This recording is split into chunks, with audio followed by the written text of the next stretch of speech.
Hei, jeg har tenkt til å vise dere hva jeg kjøpte i en kanare. Egentlig kjøpte mye ting egentlig. Tok jo i 2-4 når jeg kom før jeg dro da. Og jeg tok det på sånn. Jeg er veldig glad i sånne kjemier og sånt da. Så jeg kjøpte den her klokka. Den var det. Den synes jeg er veldig fin da.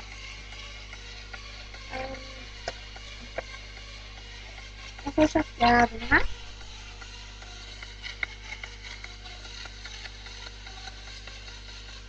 Hvis jeg får ha det søtt.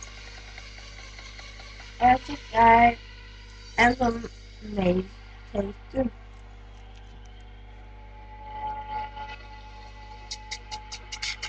Det er sånn der at du skal ligne det på noe, og så ta den over langt nærmere etterpå, og så skal det holde eller noe sånt, ja. Så var jeg på kamelsafari, så da kjøpte jeg den her nå.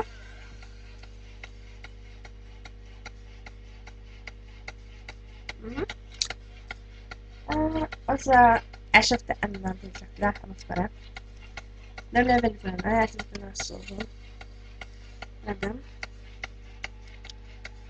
Det står. Nei, jeg bare digger den liksom. Så kommer det sånn syltebrød.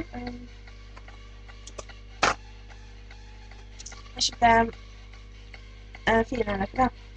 Den.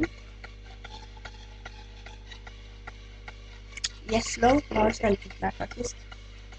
Jeg vet ikke hva som kaller det. Grønn.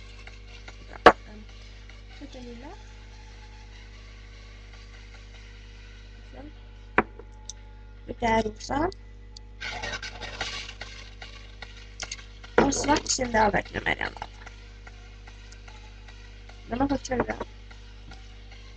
Så kjøpte jeg meg, den har jeg lagt på det hele veien. Den her eyelineren, norsk Yeslo.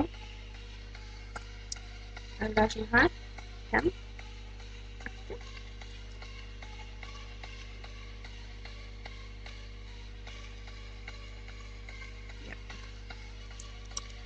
Og så når jeg er veldig fornøyd med var jeg kjøpte en på flyet for 100 kroner faktisk. Veldig billig.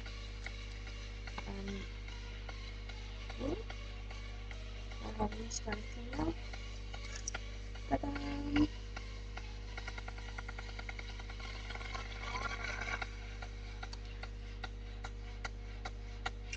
Den er jeg kjempefornøyd med. Det er 88 ønsker. Og 100 kroner for det på flyet. Jeg vil ikke si at det var et dårlig. Hva da?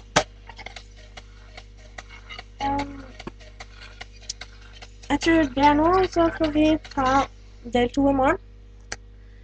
Ok, da snakkes vi. Jeg har ganske mye, så jeg viser dere kjolen også, for da kan jeg ta bilder av det og legge det på. Ja, så ha det!